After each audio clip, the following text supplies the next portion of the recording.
Venimos de un retiro y hoy es el día donde quería menos alzar la voz, pero voy a hacer todo lo posible porque usted me pueda escuchar. El Señor y sus discípulos no tenían equipo de audio.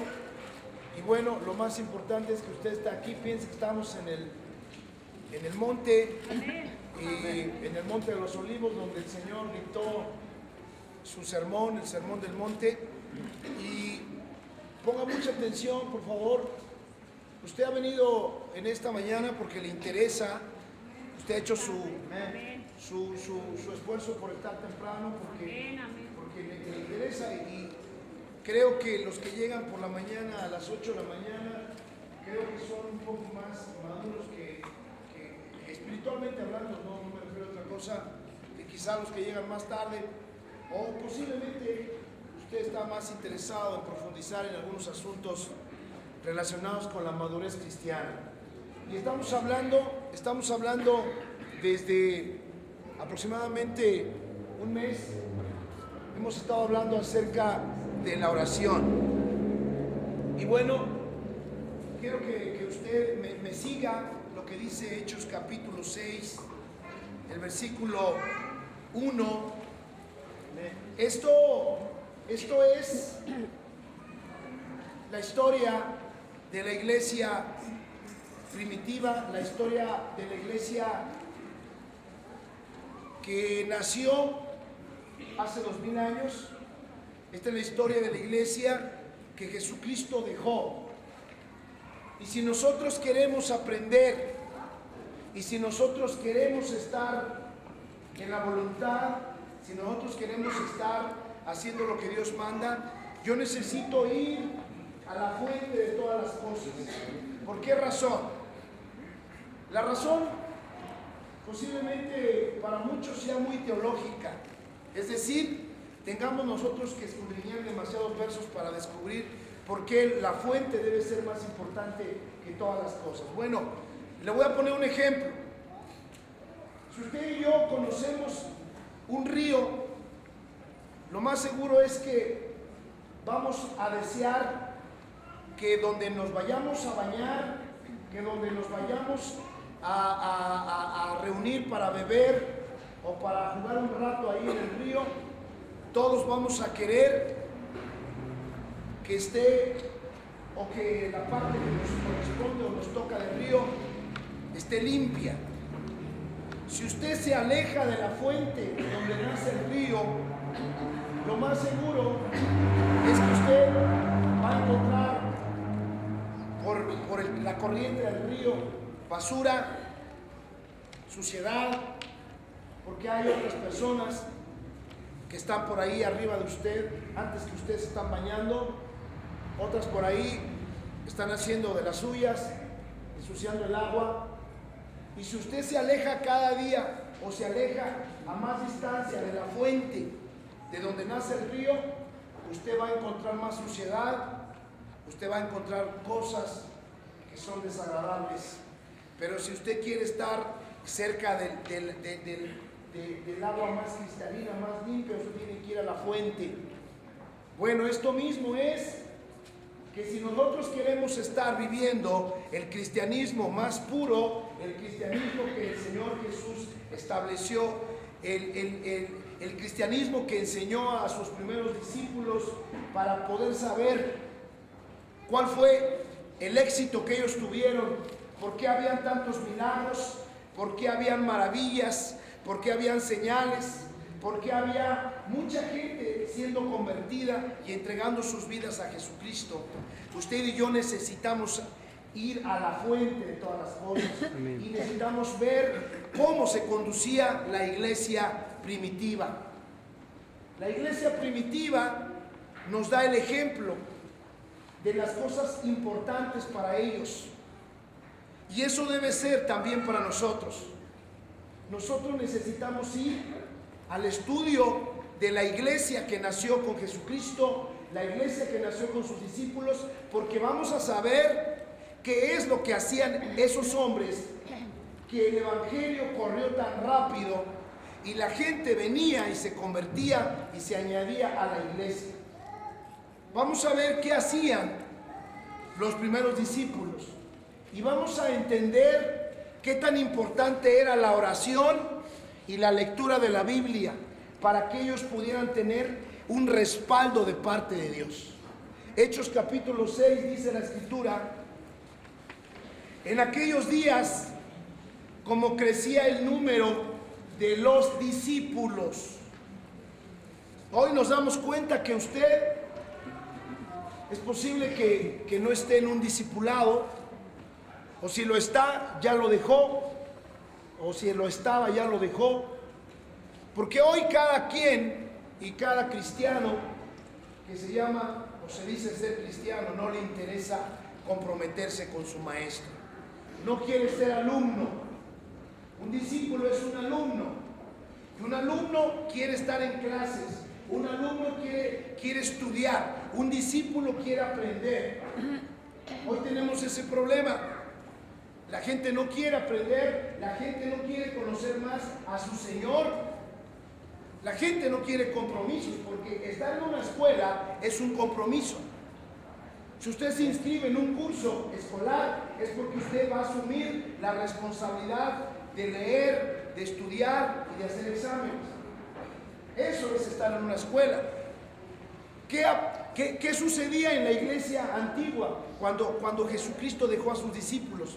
La Biblia dice que crecía el número de los discípulos. ¿Qué quiere decir esto? Que la gente estaba buscando a Dios con todo su corazón, que la gente estaba ansiosa por conocer a su maestro, y ellos estaban enrolándose en los diferentes ministerios y estaban aprendiendo de lo que los discípulos enseñaban. En aquel entonces todavía vivían los 12 apóstoles. Y dice la Biblia que hubo murmuración de los griegos contra los hebreos, de que las viudas de aquellos eran desatendidas en la distribución diaria. ¿Qué quiere decir eso? Había una comunión tal que ninguno de los que habían sido cristianos se autodenominaban independientes. Ahí no había denominaciones. Ahí todos estaban contentos, siendo un mismo cuerpo. Ahí todos estaban caminando, haciendo la voluntad de Dios. Y había incluso servicio de alimentación. Muchas veces se reunían los discípulos y congregaban a la gente para que ellos comieran, porque algunos estaban padeciendo de pobreza, otros estaban padeciendo de necesidades básicas, y la iglesia tenía su papel de reunirlos y congregarse para comer juntos. Pero mire lo que dice la Biblia. Mire lo que dice la Biblia. La escritura dice que entonces hubo un malestar porque no se estaba atendiendo correctamente las necesidades de la gente que llegaba a recibir misericordia. ¿Qué dijeron? Fíjese qué dijeron los apóstoles. Versículo 6:2. Entonces los 12 apóstoles convocaron a la multitud de los discípulos. Primeramente se dirigieron a los discípulos, no a la multitud, sino primero a los discípulos. Es ahí donde nosotros nos apoyamos, en los hermanos que están estudiando y preparándose. Dice la Biblia que les dijeron: no es justo que nosotros dejemos la palabra de Dios. Mire usted, analice eso, por favor. Analice eso usted. Algunos van a decir que cualquier trabajo y cualquier servicio en la iglesia es mucho más importante que hacer o leer la palabra de Dios y orar. No, es todo lo contrario. Cualquier actividad ministerial, cualquier actividad que usted y yo hagamos en la casa de Dios, cualquier actividad que realicemos en la casa de Dios no es tan importante como la actividad de orar y leer la palabra de Dios. No habrá ningún ministerio, no habrá ningún trabajo, no habrá ningún servicio que usted y yo hagamos aquí en la casa de Dios que sea más importante que dos cosas. Y nos los estaban mostrando los primeros discípulos. Los primeros discípulos estaban conscientes de que estaban perdiendo y gastando el tiempo. No estaban desperdiciándolo, pero lo estaban gastando. ¿En qué? En atender, en ministrar, en servir. Y eso es bueno.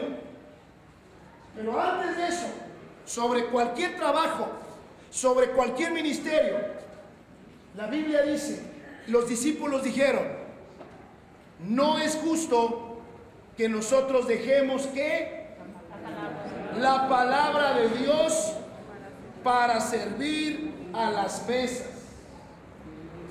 Para los primeros discípulos, para los primeros apóstoles, y así debería de ser, porque todo lo que está escrito para nuestra enseñanza, y si Dios lo estableció aquí es porque es importante, y nunca será importante un ministerio más que la oración, más que la lectura de la palabra, porque si nos desconectamos del Señor, va a llegar el momento en que usted y yo vamos a servir por compromiso, vamos a servir como religiosos y nos vamos a cansar porque lo vamos a estar haciendo sin habernos conectado con la sangre y con la vida. Y va a llegar el momento en que muchos están sirviendo en las iglesias, pero sabe, ya no tienen el amor, ni tienen la carga, ni tienen el compromiso de corazón de hacer las cosas que Dios les manda, porque hace tiempo que dejaron de orar y de leer la Biblia. Eso me ha pasado a mí muchas veces, y se lo digo abiertamente, porque creo que no soy el único pastor que muchas veces va a justificar su ministerio porque está lleno de actividades, está lleno de muchas cosas, pero sabe, estamos descuidando lo más importante, y los discípulos, los apóstoles lo hicieron saber a la iglesia. No es justo dejar de leer la Biblia por servir a Dios. Si yo leo la Biblia y si yo oro, lo más seguro es que voy a terminar sirviendo a Dios como Él quiere. Pero lo contrario no va a suceder. Fíjese lo que dijo después. Versículo 6:3. Entonces, la solución no era dejar de servir. La solución no era desamparar a las viudas. La solución no es quitar ministerios. La solución es preparar a gente para que sirva y apoye en la obra de Dios. A veces nosotros pensamos, cuando llegamos a una iglesia cristiana, que el que está predicando siempre ha predicado. ¿No es cierto? Su servidor lavó baños, su servidor cargó el agua, su servidor hacía el quehacer del templo de donde nació. Su servidor hizo muchas labores, su servidor hizo muchas cosas que eran parte de mi entrenamiento, eran parte de lo que Dios me estaba mandando a hacer cuando le conocí, porque así somos probados. Nosotros vamos a ser probados cuando nos invitan a hacer algo y lo hacemos. Cuando nos dicen, hermano, lave los baños, hermano, apóyenos trayendo esta mesa para acá, hermano, apóyenos el día que vamos a tener la reunión X, apóyenos a servir. Una persona que demuestra servicio cuando va comenzando, lo más seguro es que esa persona va a demostrar fidelidad y más tarde Dios lo va a poner en cargos y en ministerios que quizá jamás haya pensado que podía estar. Y llegará un momento donde usted y yo, cuando estemos aquí arriba en el púlpito enseñando y predicando la palabra de Dios, nuestro único trabajo, ¿sabe cuál va a ser? Leer la palabra de Dios y orar, porque para eso estoy.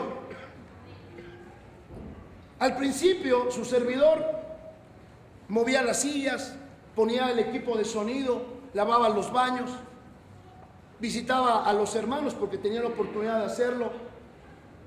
Yo me estaba enfocando en muchas actividades, cantaba también. yo no canto para el Señor, pero me esforzaba, hacía de todo. Y muchas veces los pastores se quedan con ese tren de vida, y cuando los pastores quieren comenzar a alimentar a su pueblo, ya es demasiado tarde, ya no hay pueblo.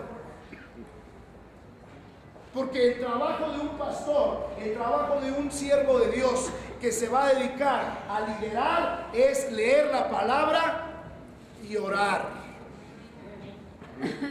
No hay dos ministerios tan importantes en primer lugar que esos. Y dice la Biblia, versículo 6:3: buscad pues, hermanos, de entre vosotros a 7 varones de buen testimonio. Todo aquel que quiere llegar algún día a predicar, Dios primeramente le va a alejar algunos trabajitos ahí, a ver si los puede hacer, porque si en lo poco es fiel, en lo mucho Dios lo va a poner. Dice la Biblia, 7 varones de buen testimonio, llenos del Espíritu Santo. ¿Cuántos creen que para hacer los baños y servir a las mesas aún necesitamos el Espíritu Santo? Amén. Si hay personas que pueden lavar los baños y maldecir el día de lavar los baños porque encontraron horrible, y en vez de ser de bendición, ¿qué creen que va a pasar? Van a destruir sus ánimos, sus propios deseos, porque todavía no sienten que lo hacen para Dios. Todavía creen que lo hacen para la iglesia, para el pastor, para el hermano. Quizá hay personas que han lavado los baños, quizá hay personas que se han comprometido con Dios y entran a la taza del baño y la ven horrible, fea, sucia, y quizá usted va a decir, ay, hermanos cochinos, puercos. No. Usted y yo fuimos mandados a eso, se lo estamos haciendo a la casa de Dios.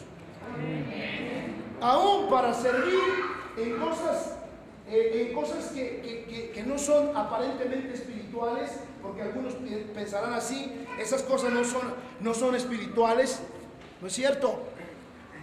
Sí lo son, porque lo hacemos para un Dios que no vemos y que muchos terminamos pensando que lo hacemos para el hombre. Dice la Biblia que buscaron a hombres llenos del Espíritu Santo, y dice la Escritura que entonces además llenos de sabiduría. Qué importante es. Dice la Biblia que a quienes encarguemos de este trabajo, y nosotros, ¿qué dijo? ¿Qué dijo el apóstol Pablo? ¿Qué dijo el apóstol Pedro? Aquí es Pedro.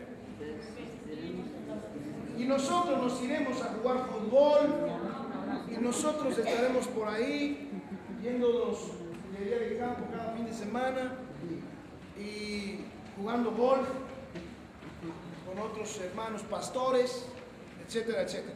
No, el Señor dice, y así lo hizo sentir a Pedro, y nosotros persistiremos. La palabra persistir aquí es la palabra nos mantendremos, seremos constantes. ¿En qué? En la oración y en el ministerio de la palabra. En pocas palabras, los discípulos se iban a dedicar a orar y a leer en ese momento, en ese entonces, el Antiguo Testamento, para hacerle ver al pueblo judío que Jesucristo era precisamente el cumplimiento de todas las sagradas escrituras del Antiguo Testamento. Ellos tenían que prepararse, ellos tenían que leer, ellos tenían que investigar, ellos tenían que orar, pasar tiempo con Dios. ¿Para qué?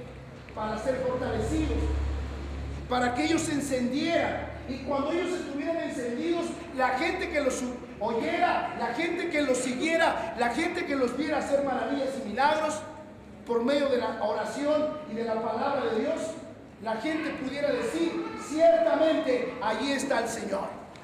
Amén. Ciertamente yo quiero seguir a Cristo. Amén. Así es que no habrá ningún ministerio más importante que el ministerio de leer la palabra de Dios y de orar.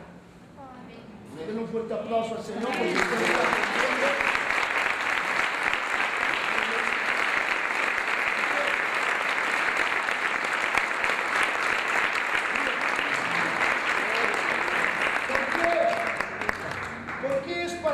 importante eso? Por una sencillísima e importantísima razón. El Señor, el día del juicio, pondrá a muchos a su derecha y otros a su izquierda.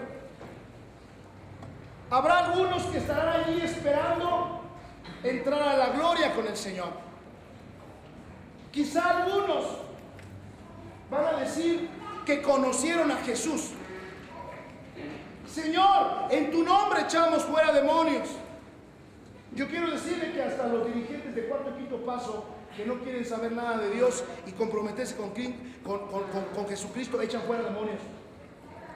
Lo malo es que salen de ahí y se meten a otros porque no hay cobertura. Hasta en Alcohólicos Anónimos hay gente que se dice exorcista, como le llaman la gente que no entiende esto. Hay gente que echa fuera demonios, hasta en centros psiquiátricos, y no tienen compromisos con el Señor Jesús. Es cierto que algunos tienen más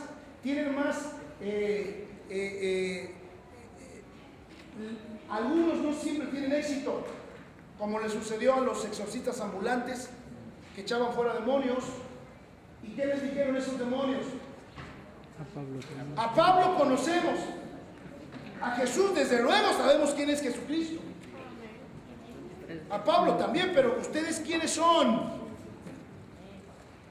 Por eso Jesucristo estará delante de muchos diciendo: ustedes echaron fuera demonios, pero seguían allá en Alcohólicos Anónimos fumando, diciendo groserías, y ustedes pensaban que el grupo era lo máximo, cuando el grupo de alcohólicos no les dio salvación.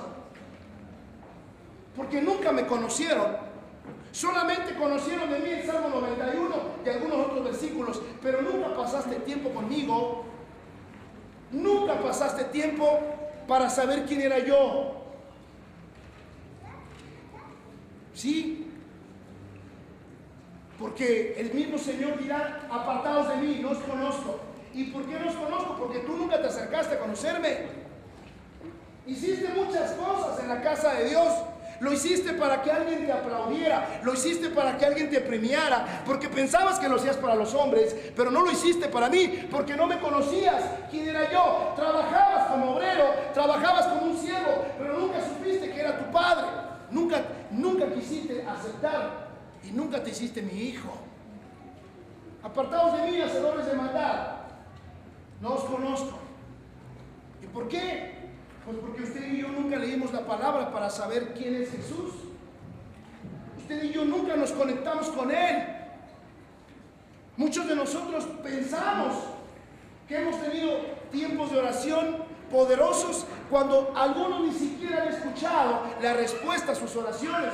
¿Sabe cuál es el problema de algunos cristianos? En que oran y oran, pero oran hoy por una cosa, mañana oran por otra cosa, y nunca están conscientes de que toda oración tiene respuestas. Solamente oramos porque debemos orar, así pensamos. Pero todas las oraciones que hacemos bajo la voluntad de Dios tienen respuesta, porque orar para el creyente es simplemente confesar con su boca lo que ya Dios estableció en su palabra. Eso es la oración. Oración es decir con la boca la voluntad que Dios quiere que se haga en la tierra. Porque toda oración contestada es porque está bajo la voluntad de Dios. Toda oración no contestada no está bajo la voluntad de Dios. Pero muchos, ¿cómo vamos a saber qué es la voluntad de Dios?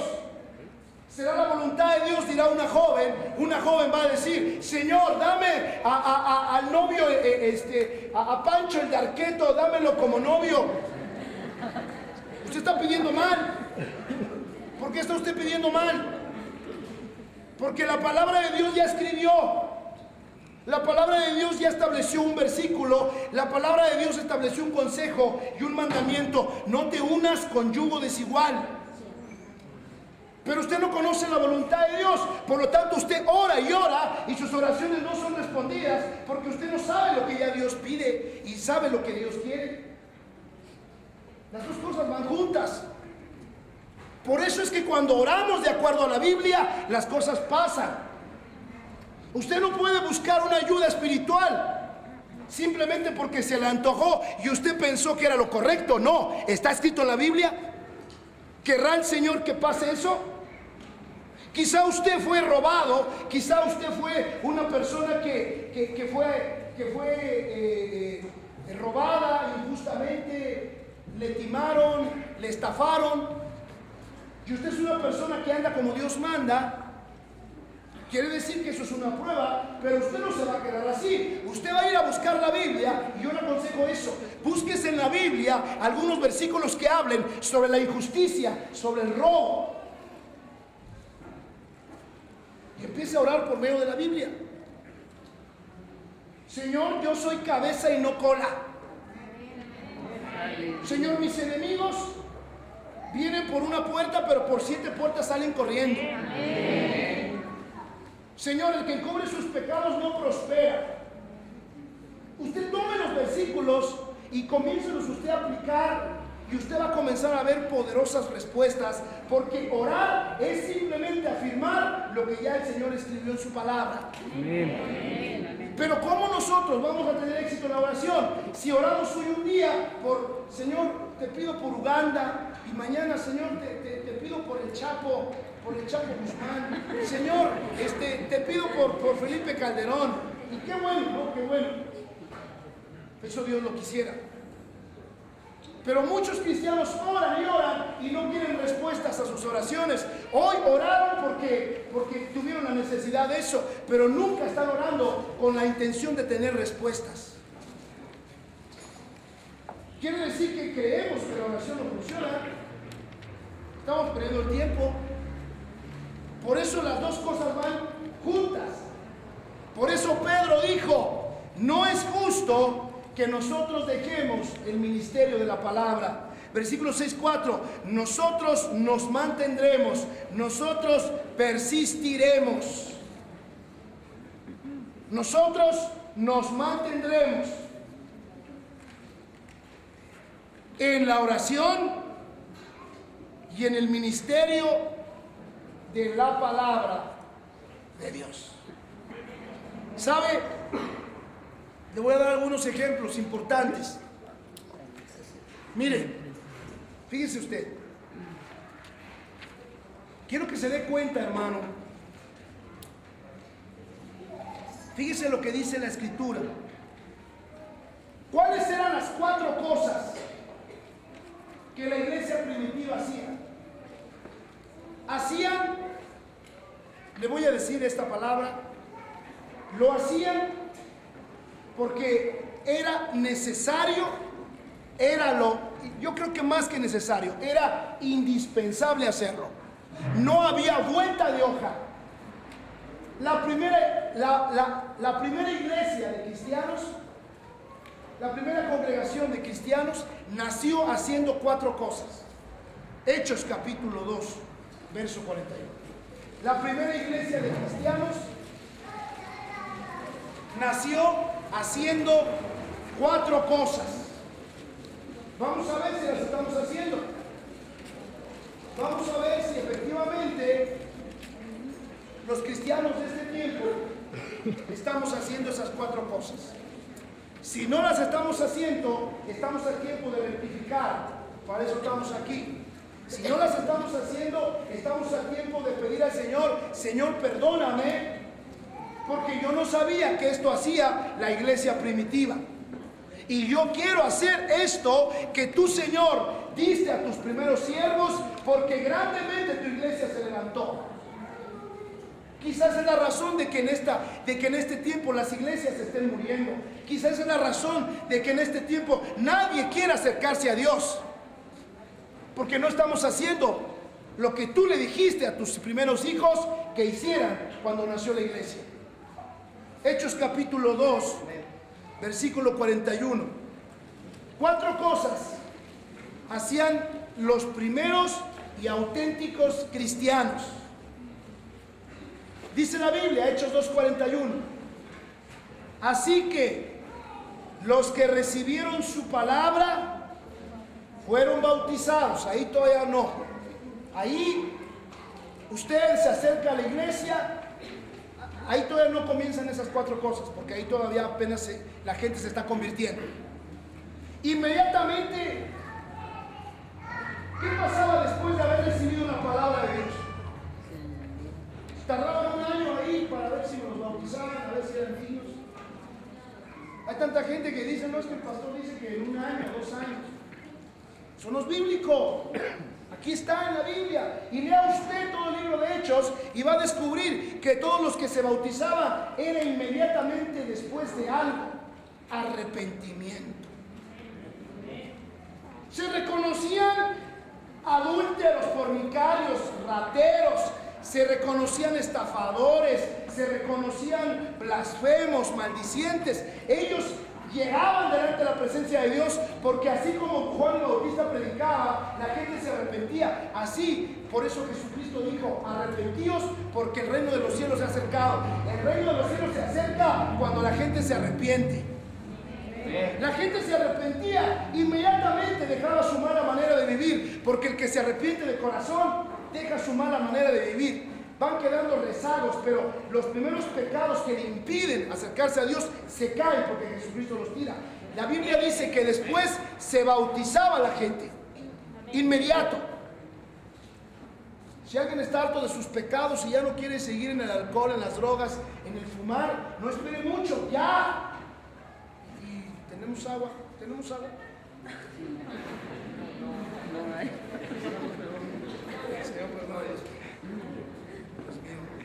Bueno, y dice la Escritura que recibían su palabra. Mire cómo nacía la iglesia, mire cómo nacía. Porque la iglesia somos usted y yo. Así nacía. La Biblia dice que escuchaban, se arrepentían, por eso se bautizaban, y dice la Biblia, y se añadieron aquel día. ¿Cuántas personas se convertían? Y no había radio, no había televisión, no había equipo de audio. ¿Por qué cree usted que la gente se convertía? Porque los discípulos y los primeros hombres que salieron a predicar el Evangelio estaban llenos de poder. Mire, ellos hablaban, y quizá usted y yo leemos lo que dice la Escritura y hoy no nos convence tanto, pero si hubiéramos estado presentes en este lugar, hubiéramos sentido un poder en cada palabra. Hay libros históricos de grandes predicadores. Entre ellos hay un hombre llamado Charles Finney, un hombre llamado Edward Payson, Dwight Moody, hombres que usted lee sus libros y sus predicaciones, y cuando usted lee sus libros y lo que predicaban en su tiempo, usted lo va a leer y va a decir: pues esto no es tan grandioso como hoy, que escucho revelación aquí y revelación allá. Pero sabe, nosotros leemos, si hubiéramos estado allí, hubiéramos sido simbrados. Amén. Porque lo más importante no es la palabra que sale ahí de la boca, es de Dios incluso. Pero ¿sabe cuál es el poder que hace que traspase nuestros corazones? Ese poder viene por la oración. Amén. Ese poder viene por haber pasado el tiempo con Dios. Ese poder viene por haber deseado estar con el Señor y conocerle. Ese poder que viene en cada palabra, que traspasaba los corazones, era lo que cambiaba la gente. Este hombre llamado Charles Finney llegaba a las fábricas, predicaba el Evangelio, y la próxima semana la fábrica ya no era una fábrica, era una iglesia. La gente llegaba a los atrios, la gente llegaba a los lugares santísimos pidiendo clemencia y decía: Señor, yo no quiero ir al infierno, sálvame, soy un pecador. Porque cada palabra que salía de la boca de esos siervos era con poder. Y eso hacía que la iglesia creciera. Los grandes avivamientos comenzaron por oración, comenzaron por leer la palabra de Dios, arrepentimiento de los pecados. Los grandes avivamientos en el Antiguo Testamento con el rey Ezequías comenzaron cuando Ezequías escribió el libro de la ley y lloró porque ellos no habían cumplido los mandamientos de Dios. Así comenzó la iglesia hace 2000 años. Y dice la escritura, mire qué hacían después. Versículo 2:42. Y perseveraban, se mantenían constantes ¿en qué? Número uno, en la doctrina ¿de quién? De los apóstoles. Desde luego, ¿qué habían recibido como enseñanza los apóstoles? Las enseñanzas del Señor Jesucristo. ¿Por qué? Porque nuestro fundamento es la roca que es Cristo. Fundamentados pues sobre la doctrina de los apóstoles y de los profetas, siendo Jesucristo la principal piedra del ángulo. Eso dice Efesios capítulo 2. Entonces mire, número uno, ¿qué hacía la iglesia primitiva? Tomaban enseñanzas doctrinales. Y él dijo, el libro de Oseas, si no me equivoco, Oseas 4:6 o 6:4, el pueblo pereció porque le faltó conocimiento. Si no es Oseas, perdón, vamos, el pueblo pereció porque le faltó conocimiento. Si los cristianos estaban bien agarrados contra las doctrinas y las filosofías de aquel entonces, era porque ellos tenían enseñanza de los apóstoles. Ellos estaban siendo adoctrinados. Esa es la primera característica, el primer rasgo. La iglesia estaba siendo adoctrinada. Hoy, ¿qué sucede? La gente llega a la casa de Dios, no quiere discipulados, no quiere ni siquiera venir los miércoles, no quiere ni siquiera escuchar o leer la palabra, o acercarse a un hermano y decir, hermano, tiene un estudio bíblico. Si alguien tiene un estudio bíblico, acérquese. Aquí tenemos ya como 10 personas que se le pueden dar. Si alguien quiere que vayamos a su casa a hacer un estudio bíblico, acérquese por favor.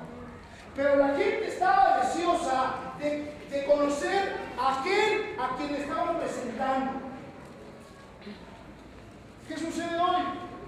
Usted viene aquí un domingo, escucha un poquito, en vez de ver la Biblia como hacían los primeros discípulos, escudriñando cada día para ver si lo que les decían en el púlpito era cierto. ¿Qué sucede? Llega un testigo de Jehová el martes, el miércoles, y le empieza a hablar de esto, lo escucha hablar bonito, sin el poder del Espíritu Santo, pero lo escucha hablar bonito, y usted dice, oiga, platíquenme más. O de repente usted pierde su empleo y llega el amigo mormón, si se le llama amigo, ¿no? Y le dice, mira, ya no andes buscando más, no seas tonto, acércate al mormonismo, ellos te van a ayudar. Oye, pero ¿por qué me dices eso? Sí, ya ves, tu iglesia no funciona, ahí no está Dios. Mira, nosotros tenemos hasta un banco, tenemos préstamos, nuestros hijos pueden ir al Benemérito de las Américas y ¿sabes? Ya no andes sufriendo ahí con los pobretones cristianos, evangélicos, protestantes. Sí, está bien. Así le llaman. La Biblia dice que ellos eran adoctrinados. Número uno, ¿está usted permitiendo ser adoctrinado? Si no lo está usted haciendo, ahorita párese, bueno, no ahorita, al rato párese por favor, y queremos visitarle. Si usted no sabe nada,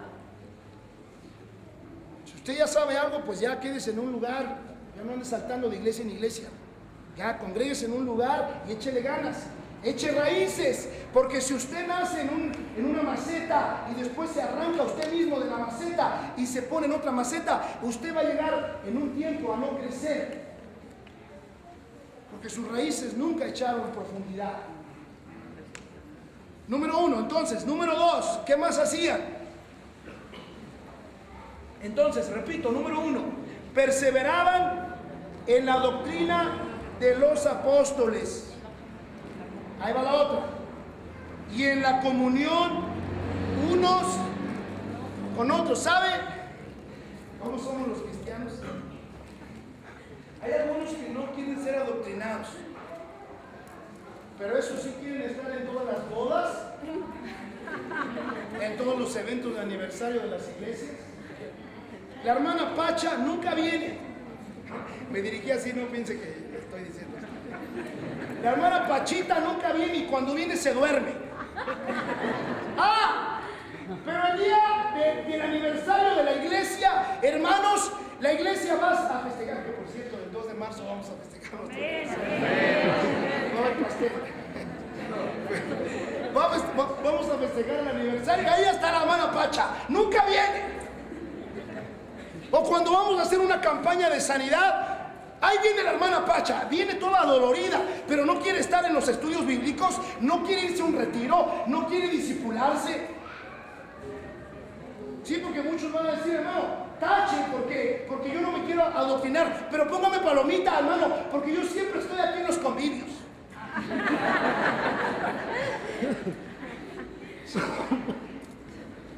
Eso sí.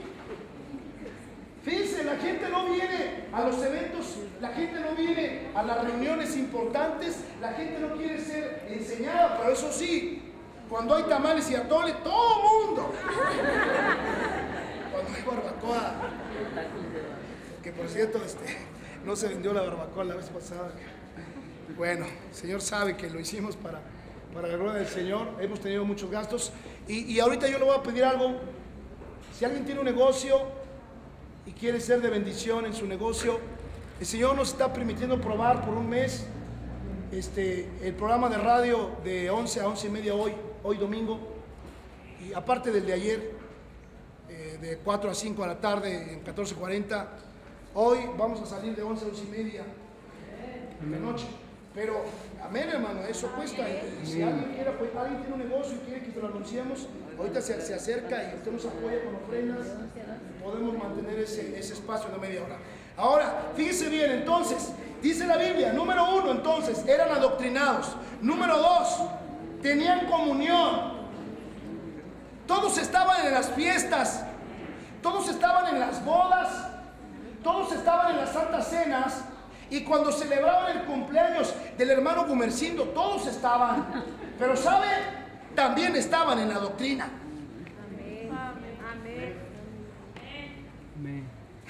Tres amenes ahí. Bueno. Número 2.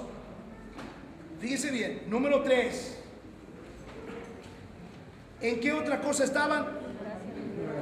En el partimento del pan. Eso quiere decir la celebración de la Santa Cena. Yo conozco a algunos hermanos, no sé si realmente lo sean, solo Dios lo sabe, pero solamente vienen a final del año y a principio del año. Y es porque se enteran por ahí que tenemos Santa Cena. Y no es porque solamente tengamos a final y a principio, pero son las semanas que muchos usan para intentar satisfacer sus conciencias de culpa y decirle al Señor que ahí está. Señor, aquí estoy, bendíceme este año. Y toman la Santa Cena, se atreven a tomar la Santa Cena. La Santa Cena se toma cuando alguien es bautizado, porque se supone que ya es cristiano. Se supone que ya reconoció a Jesucristo, pero si se supone que ya reconoció a Cristo, debería de estar todos los días del año, debería de estar todos los fines de semana del año, debería de estar los días de las reuniones, debería de estar discipulándose, debería de estar recibiendo doctrina.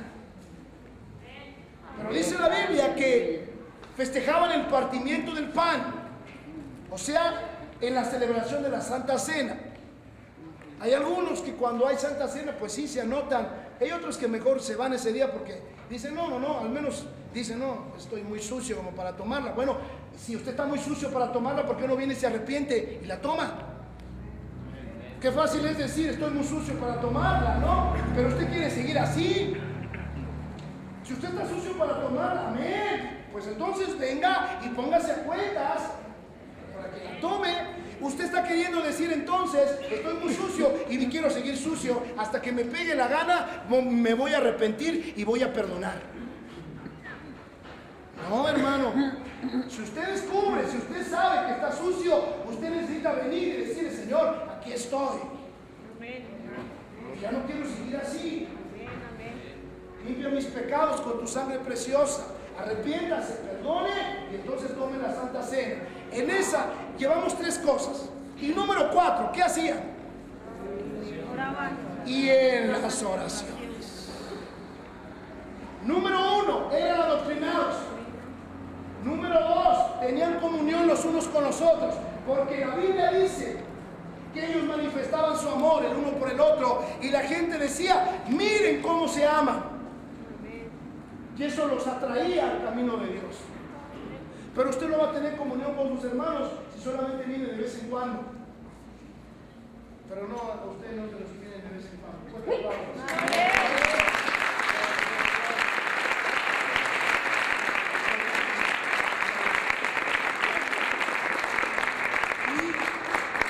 Voy a terminar con dos cosas. Número 1, entonces, ¿qué hacía la iglesia primitiva? Era adoctrinada. Número 2, estaban en comunión los unos con los otros. Así manifestaban su amor y crecía su amor el uno por el otro. La gente se convertía porque veía que algo diferente había entre esos cristianos. Y número 3, partían el pan, tomaban la Santa Cena, reconocían que Jesucristo había muerto y resucitado por ellos. La Santa Cena también simboliza la venida de Él. Por eso Jesús dijo, cuantas veces celebren la Santa Cena, estarán recordando y estarán en memoria de mí, recordando lo que hice por ustedes y anunciando mi venida. Pero también hacían una cuarta cosa. ¿Qué hacían cuando se reunían? Oraban. Y no estoy hablando de la oración íntima que usted tiene allá en su cuarto, sino que también la oración en grupo, la oración comunitaria, que el Señor dijo que donde 2 o más estuvieran de acuerdo, pidiendo algo, de acuerdo a su voluntad, el Señor lo haría. Una cosa es la oración personal y otra cosa es la oración que nosotros tenemos en grupo. El Señor se manifiesta ahí. Así es que estas 4 cosas, estas 4 actividades eran las actividades en las que la iglesia primitiva se desempeñaba. ¿Cuántas está cumpliendo usted? No me lo diga. En su corazón contéstese. Y voy a terminar con Lucas capítulo 6, verso 12. Búsquelo, por favor. Una necesidad imperante de orar y leer la Biblia. Si a usted todavía no le ha tocado el Señor ahorita esta predicación, yo quiero decirle algo. ¿Cómo se nos ocurre a usted y a mí tomar decisiones importantísimas en la vida? ¿Cómo estaremos tomando las rutas y las vías correctas en nuestro caminar cristiano si nosotros no oramos? Fíjese, mire, amado hermano, escuche bien lo que le voy a decir. ¿Cuántos jóvenes de los que están aquí, que quizá están planeando iniciar su educación media superior, quizá la educación superior, cuántos de los que están aquí, que están a punto de terminar la escuela preparatoria o quizá están a punto de terminar la secundaria, cuántos de los que están aquí que se dicen ser cristianos, así sea un jovencito, así sea un anciano, cuántos han tomado en consideración lo importantísimo que es ponerse a orar para saber qué profesión o qué carrera estudiar? Oiga, ¿no es una decisión importante en la vida? Si usted es cristiano, esa decisión que usted tome ahorita le va a repercutir hasta en su fe y hasta su manera de vivir, la cual Dios quiere hacerla diferente en comparación de la gente que anda sin Dios. Quizá también aquí hay personas que quieren casarse. ¿Cuántos de los que van a casarse realmente están tomando en serio la oración para tomar decisiones importantes como lo es contraer matrimonio? ¿Se da cuenta? ¿Cómo tomamos decisiones drásticas, decisiones importantes en la vida sin siquiera habernos arrodillado y pedirle al Señor, Señor, dame dirección? Y se cumple lo que dice la Escritura: encomienda al Señor tu camino, confía en Él y Él va a hacer. Pero si usted ni siquiera se arrodilló para decirle al Señor, Señor, Me quiero casar. Tráeme a la mujer que ayuda. Tráeme al hombre que va a ser un hombre de Dios, que te va a seguir y que yo lo voy a seguir. Señor, voy a estudiar. Señor, yo no quiero fallarte. Yo quiero estudiar esto, pero yo no sé si sea tu bendición. Yo no sé si me vaya a permitir estar contigo todavía. Fíjese nada más qué decisiones tan importantes en la vida. Señor, ¿qué negocio quieres que ponga? Ya llevo 3 perdidos. Pues sí, los lleva perdidos porque usted nunca se acercó a Dios. Usted nunca le pidió al Señor si el negocio de tortas ahogadas era la bendición. A lo mejor era tacos al pastor. Usted vendió eso. Pero nunca le pidió al Señor. ¿Y cómo se nos ocurre después de fracasar en la profesión, después de estarse divorciando y después de haber tronado en un negocio, cómo se nos ocurre venir y decirle: Señor, no me escuchaste, Señor, ¿por qué te apartaste de mí? Y el Señor va a decir: hijito mío, ¿cuándo me viniste a entregar tu proyecto? ¿Cuándo me entregaste tu necesidad? ¿Cuándo me entregaste lo que querías? ¿Y cómo te atreviste a poner algo en tu vida tan importante como eso sin haberme preguntado si era la voluntad mía? Las decisiones importantes de la vida se toman en oración. Fíjese lo que dice la Escritura, termino. Lucas capítulo 6, verso 12. ¿Usted cree que el Señor escogió a 12 hombres solamente porque los vio toscos, robustos? ¿Usted cree que el Señor escogió a Pedro solo porque era bien atrabancado y bien valiente? ¿Usted cree que el Señor escogía a hermanos solamente para que no anduvieran solos y no tuvieran miedo y dejaran a sus padres? Mejor vénganse, hermanos, porque Pedro y Andrés eran hermanos. Jacobo y Juan eran hermanos. Fíjese usted, el Señor se metió una noche en oración para preguntarle a su Padre, Jesucristo hombre. Jesucristo hombre estuvo una noche orando a su Padre: Señor, tráeme a 12 hombres con los que vamos a conquistar el mundo. Solo dame a 12, Señor, que no le teman a nada más que al pecado. Y con esos conquistaremos el mundo. Y el Señor le respondió. Pero hubo antes oración.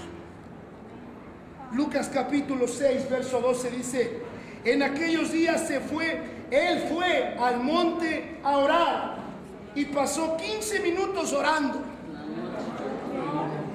Este fin de semana tenemos una velada, porque vamos a comenzar a tener una campaña de liberación. Se requiere de mucha oración, demasiado. Y este fin de semana tenemos una velada. Pues hay algunos que vienen a las veladas solo a dormirse. ¿Y por qué? Pues es la casa de Dios. Mejor que se duerma aquí que se duerma allá. Es más sano dormirse aquí. Aquí me quedan Los Ángeles, allá en mi casa está mi esposo el gruñón y sus demonios. Fíjense, ¿cuánto tiempo pasó el Señor orando? Toda la noche. Era tan importante lo que iba a hacer. Era escoger a 12 hombres que le iban a seguir. No eran hombres perfectos, sino los adecuados. Porque muchas veces la profesión que va a escoger no va a ser la perfecta ni la mejor, sino la adecuada para su vida cristiana.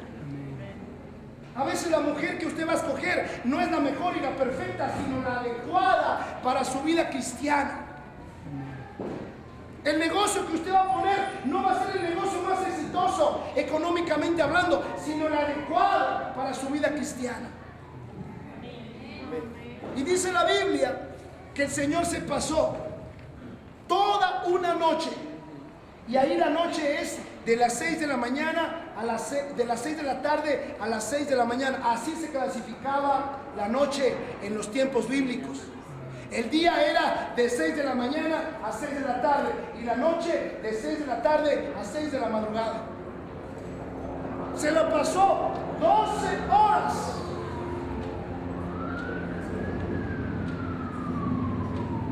Y fue él al monte a orar. ¿Por qué el monte? ¿Por qué cree usted que escogió el monte? Estaba la presencia de Dios. Había más. Voy a echarse un sueñito ahí. Que ahí estaba la presencia del Señor. Porque era un lugar apartado.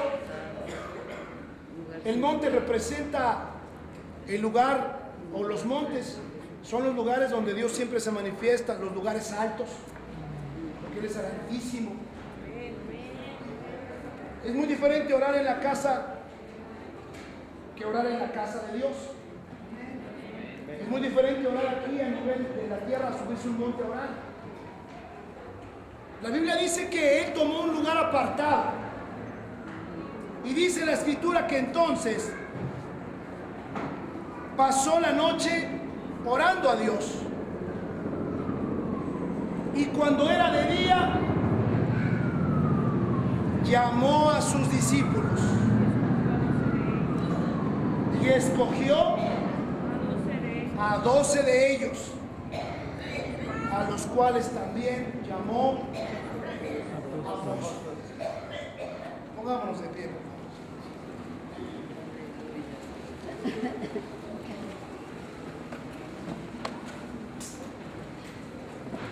Un hombre llamado Edward Payson,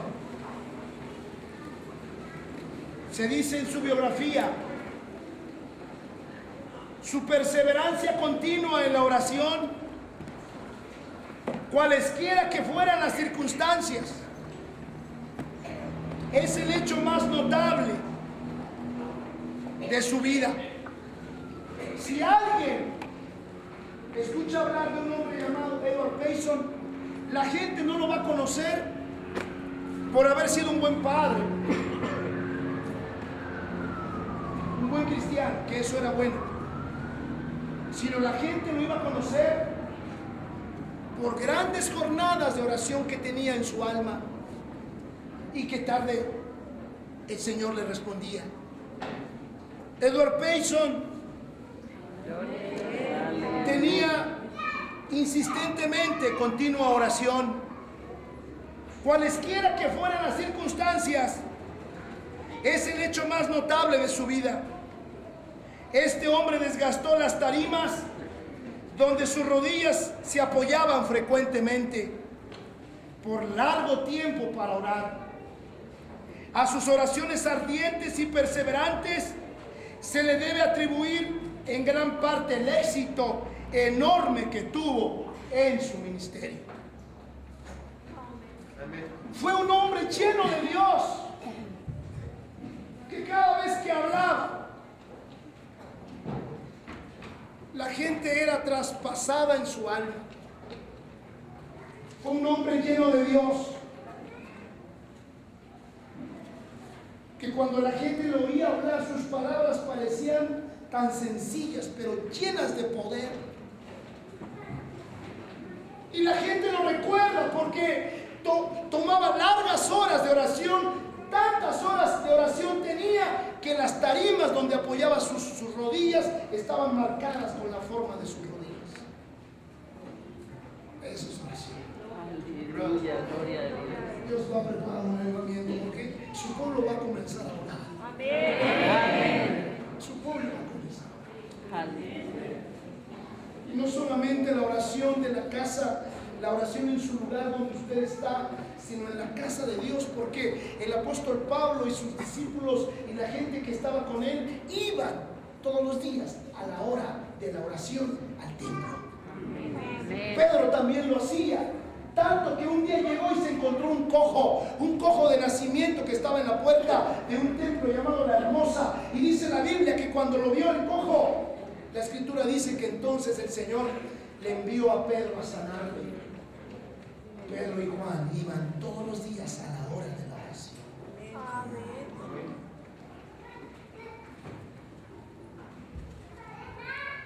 Aleluya. quiere comenzar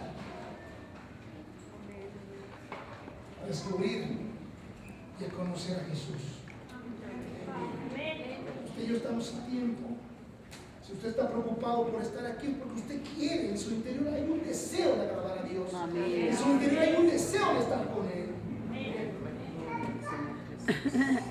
Este lugar está abierto todos los días de la semana, de las 5:30, excepto los lunes a las 6, de las 5:30 a las 9 de la mañana, usted puede hacer oración en este lugar. Es indescriptible lo que pasa cuando un hijo de Dios viene a esta casa. Usted puede derramarse, usted puede llorar, usted puede decir al Señor: Señor, me siento mal, mira, Señor, mi negocio no funciona, me equivoqué, yo creo, dime qué es lo que debo hacer.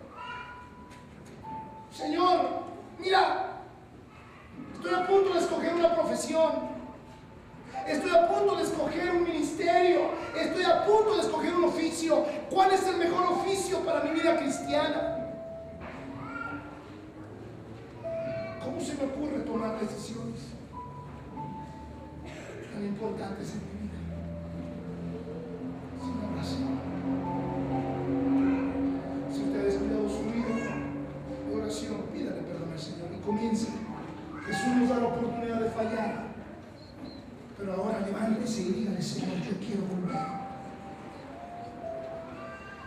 Señor, en los días donde yo oré, alcancé grandes promesas tuyas. En los días donde me arrodillé, algo sucedió. Algo sucedió. Yo quiero otra vez ese tiempo. Yo quiero otra vez tu dirección. Señor, estoy confundido, estoy confundida. Señor, yo no sé qué camino tomar, pero sé que en oración tú me vas a decir lo que debo hacer. Dígale al Señor. Si usted falló, dice: Señor, que 7 veces cae justo, pero de esas 7 lo levanta, Señor. Dígale: Señor, perdóname. Al principio oré mucho tiempo, era cuando más prendido estaba y era cuando más luchas tenía. ¿Por qué? Porque tú me respaldabas, pero nadie podía resistir las palabras que salían de mi boca, porque salían con poder por la oración. En el nombre de Jesús. Señor, levántame y diga: Señor, aquellos que fueron al discipulado y han dejado de orar, Señor, ayúdame otra vez, levántame, Señor. Levántame de nuevo. Señor, tú me has dado dones y talentos, pero no van a servir de nada si no van llenos de poder por la oración. En el nombre de Jesús, aquí estamos, papito. Señor, nosotros los líderes somos llamados al ministerio de la palabra y al ministerio de la oración. Ayúdanos, Señor. Mira, tú conoces a cada uno de los líderes de esta iglesia, papito. Ayúdanos, papá. Ayúdanos, Padre mío, para que cada uno de los líderes ministeriales de esta iglesia volvamos, Señor, a las sendas antiguas.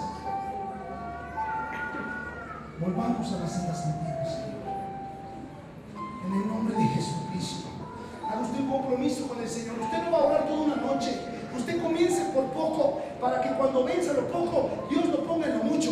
Comience por orar 15 minutos al día, en la mañana, 15 minutos cuando usted se va por ahí a trabajar, y cuando sale usted a comer, váyase caminando a comer y vaya hablando con el Señor. Pero 15 minutos en la noche, comience así. No comience con 5 horas, con 10 horas, porque no va a poder. Y el diablo lo va a condenar. El diablo le va a decir: ya ves, no puedes. Comience con media hora al día, en la mañana y media en la noche. Después vaya creciendo, 1 hora. Señor, yo necesito ir al monte. Al monte. Ese es el lugar apartado en su casa. Enciérrese en su casa, busque un lugar apartado. Enciérrese, ponga una alabanza para que nadie lo escuche llorar, y llore, y llore, y llore, ore y llore. El Señor quiere levantar un pueblo esforzado en oración. iglesia primitiva se deleitaba siendo adoctrinada. La iglesia primitiva se deleitaba en la comunión unos con otros. La iglesia primitiva se deleitaba en el partimiento del pan, en la Santa Cena. La iglesia primitiva se deleitaba en la oración. Y todos los que estamos aquí tenemos más responsabilidad de orar. Tenemos más privilegios y ciertamente el Señor Jesucristo nos pide más. Todos tenemos la responsabilidad de orar más que nuestro trabajo. Ayúdanos, Señor. Yo quiero, hermano, tener un sueño. La próxima semana, mañana lunes cumplimos 7 años como iglesia. La congregación Rey de Reyes nació el 25 de febrero del 2001. 25 de febrero del 2001 nació. Antes, unos meses antes, nació en la sala de una casa. Pero el 25 de febrero del 2001 comenzamos a rentar un salón. Y desde entonces hasta la fecha, Dios nos ha llevado a 3 salones diferentes y hemos ido creciendo.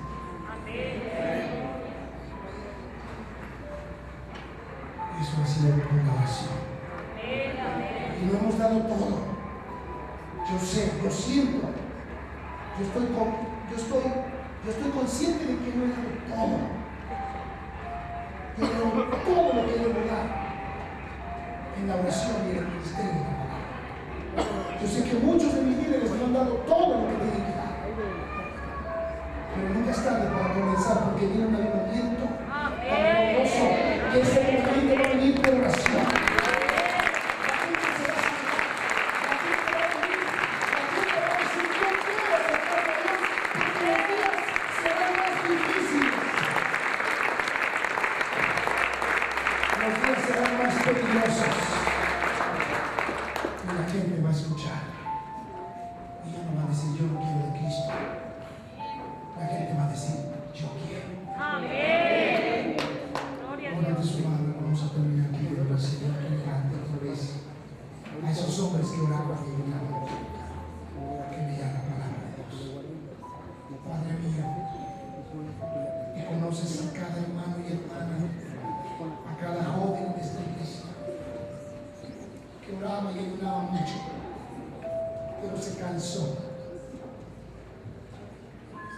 Pero fue atacado y no se ha levantado.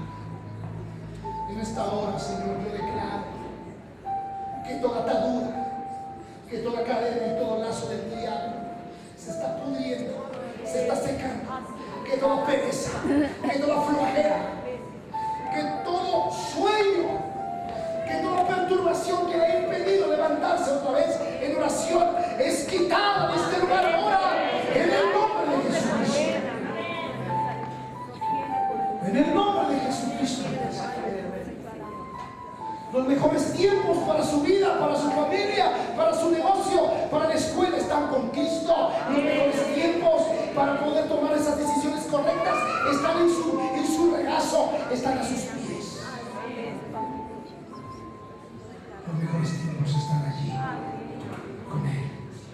Y si su mejor tiempo lo pasa con Él, todo lo demás será más fácil. Porque no habrá ningún trabajo tan importante como lo es la oración y la lectura de la palabra. Señor, mira, papito, a todos los que están comprometiéndose, ayúdanos, Señor, ayúdanos. Ellos todavía no han visto lo maravilloso que puedes hacer tú por medio de la oración. Ellos todavía no saben, papá, pero lo van a saber cuando ellos rodillen, cuando ellos vengan y sus rodillas paralizadas se doblen y sus manos se alcen al cielo. Tú lo vas a mostrar, papá. Los mejores días están por venir, porque la gloria postera es mejor que la primera. Los mejores momentos de su vida cristiana aún no los ha vivido, aún no existen, se están escribiendo y van a llegar por la oración. En el nombre de Jesús, en el nombre de Jesucristo de Nazaret, te pido, Señor, que prepares Señor, mira los que están haciendo un compromiso, Señor, van a comenzar con 15 minutos al día, 15 en la mañana, 15 en la noche. Señor, después tú nos vas a deleitar, porque hermoso es estar en tu presencia. Tú nos vas a deleitar. Tú nos vas a deleitar. Tú nos vas a deleitar. Señor, ayúdanos. Los que ya lo eran y fueron debilitados, levántalos. Se han levantado las manos, como se levantaron las manos de Moisés, para que puedan volver a la oración en el nombre de Jesús. En el nombre de Jesucristo de Nazaret. En el nombre de Jesucristo de Nazaret. En el nombre de Jesucristo de Nazaret.